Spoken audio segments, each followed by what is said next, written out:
reka ngusuhuze kandi nizere ko umeze neza mu bice bitandukanye ugiherereyemo. Njye nitwa Dikelodi. Hanyuma rero iyi ni MK TV show. Hanyuma rero twihuse cyane, reka tunyarukire mu makuru arimo kugenda avugwa hirya no hino, cyane cyane muri Kivu y'Amajyepfo, aho AFC M23 irimo guhangana na leta ya Congo cyangwa se Fardc, aho M23 ikomeje gushinja leta ya Congo gukomeza kwica abasivile, amanga nayo akarebera itotezwa ry'abasivile muri Sanje no mu bice byegereye n'ihuriro ry'ingabo zirwanira ubutegetsi bwa Kinshasa rikomeje.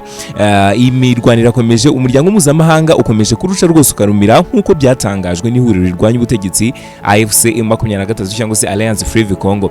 Itangazo batangaje ku wa gatatu ubwo ari ku munsi w'ejo, iri huriro rirashinja leta ubwicanyi, guta muri yombi binyuranyije n'amategeko, kunyereza abantu ndetse n'ubusahuzi birimo gukorerwa abaturage kuva Sanje kugeza mu nkengero za Uvira. Aha rero iri huriro ry'ingabo niho zirimo zirwanira, niho iri huriro rirwanira ubutegetsi zikorera kuva ku wa kabiri ku itariki 12 ejo bundi uku kwezi 2026 hamaze kuba ibintu bikurikira, byose bigiye bigamije kwibasira abaturage. No kuvuga ngo umukuru w'umudugudu yarashimuzwe, uyu akaba yitwa Masumbuko Kachola Andre.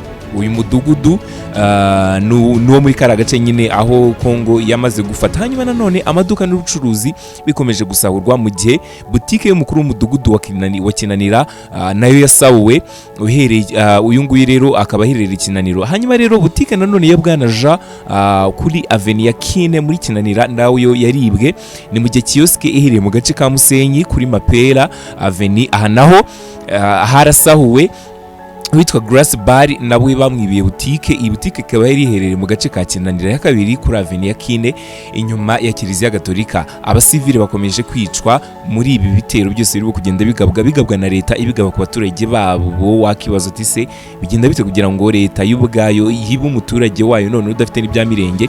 Hanyuma dore witwa na Bwana Moise nabo yiciwe mu gace ka Kinanira hafi ya hoteli zishakurwe. Hanyuma ntabwo ari we wenyine, dore y'ukuntu witwa Bwana Niho Atanazi yarasiwe ikijembwe agarutse avuye mu murima w'umuceri. Ntabwo ari we wenyine, dore y'ukuntu witwa Bwana Boroze yiciwe mu murima w'ibisheke utari kure cyane ikiraro cyo ku ruzi rwa Sange. Alliance Fleuve Congo cyangwa se M23 ivuga ko guceceka kw'abaturage ba Congo, ivuga ku guceceka kw'abaturage ba Congo bigirwamo uruhare n'umuryango mpuzamahanga n'imiryango iharanira uburenganzira bwa muntu imbere y'ubwo bugizi bwa nabi, bikaba byose bikomeje guteza imbere umuco mubi wo kudahana ubutegetsi bwa Kinshasa n'ingabo zabwo bukomeje kubyaza umusaruro. Ibi rero birimo biraba mu gihe AFC M23 irutse kuva mu bice yarafashe muri Kivu y'Amajyepfo birimo Sange igasubira inyuma ku birometero 70 uvuye Uvira. Ngaya makuru arimo kugenda avugwa hirya no hino. Gusa ntabwo ari ibyo gusa, dore ko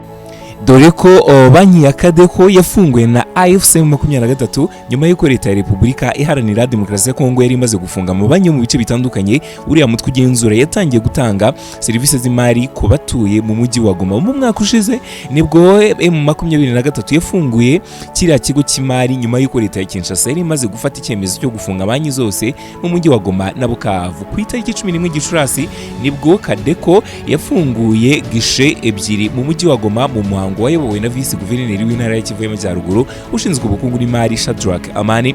Umuyobozi yagaragaje ko byari ngombwa cyane yuko ziriya gishe zafungurwa, asaba abaturage kugira icyizere Kadeko bakayifunguramo za konti zigiye zitandukanye. Umuyobozi w'inama y'ubuyobozi w'iyi banki Kabasha Amani yasabye abatuyigoma gutangira kwizigama muri iriya banki no kwisabiramo inguzanyo. Mu magambo ye ati abaturage bashobora kutugira icyizere kuko iyi banki ari y'abaturage, rero turasaba kuza kwizigama. Iyi banki y'abaturage iremewe kandi yemerewe no kubikira umuntu ufite amadolari 10 cyangwa se 20 nawe yaza kwizigama. Turasaba abaturage bacu bakora ubucuruzi buciriritse, abamama bacuruza inyanya n'ibindi bintu byose byoroheje kuza gufungura konti zabo, kubera ko nk'uko twabivuze banyigamije kwizigama, ariko nanone gufata inguzanyo nabyo birakunda. Banki yatangiye gutanga inguzanyo, abamama bakora ibintu byoroheje baza ku bwinshi bafata amafaranga yabo imbere, hanyuma rero babashe kuba babyaza umusaruro serivisi z'iyi banki Kadeko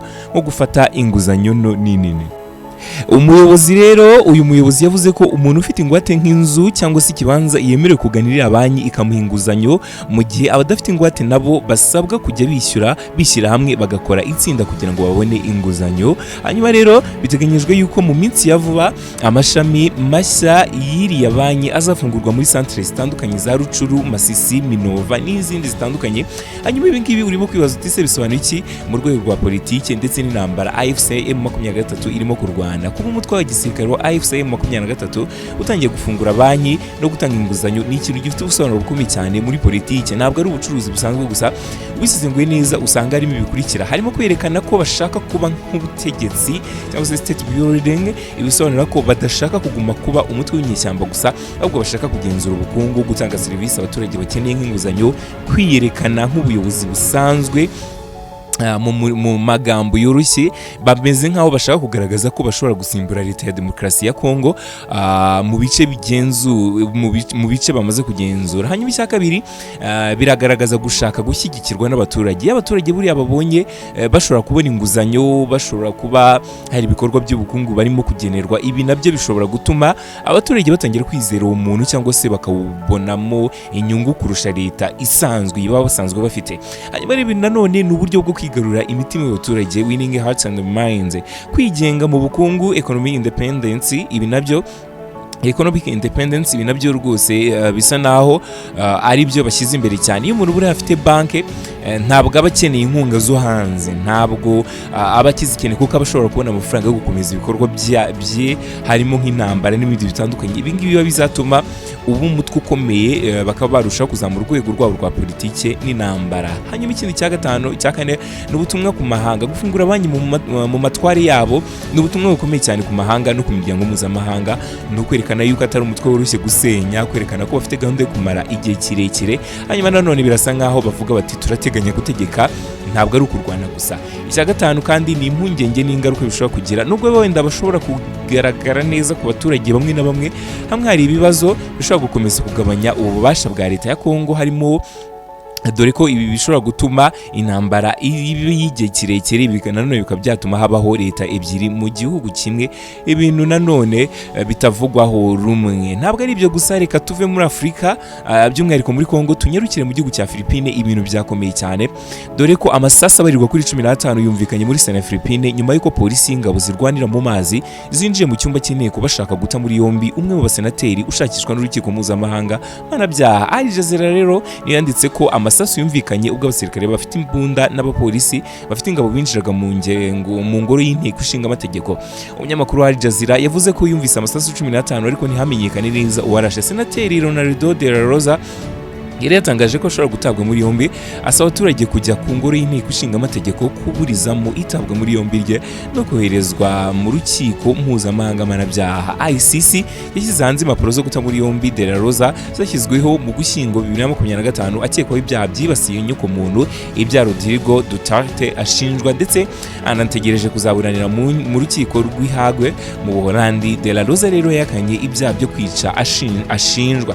Uyu de la Rosa, uyu senateri yari umwe mu bapolisi bakuru cyane ku butegetsi bwa Duterte hagati ya 2016 na 2018, akaba yaragize uruhare mu gushyira ibikorwa gahunda zo kurwanya ibiyobyabwenge, aho polisi ivuga ko zishwemo abantu 6,000. Polisi ya Philippines ivuga ko abantu barashwe babaga bari kurwanya abashinzwe umutekano bagiye kubata muri yombi, igamya ko batishwe mu mugambi wari wateguye. Nitwa Dikelodi, izindi nkuru nazo zigenda zisohoka ndazikugezaho byihuse cyane. Iyi ni MK TV Show, mukomeze mudukurikire mudukunde.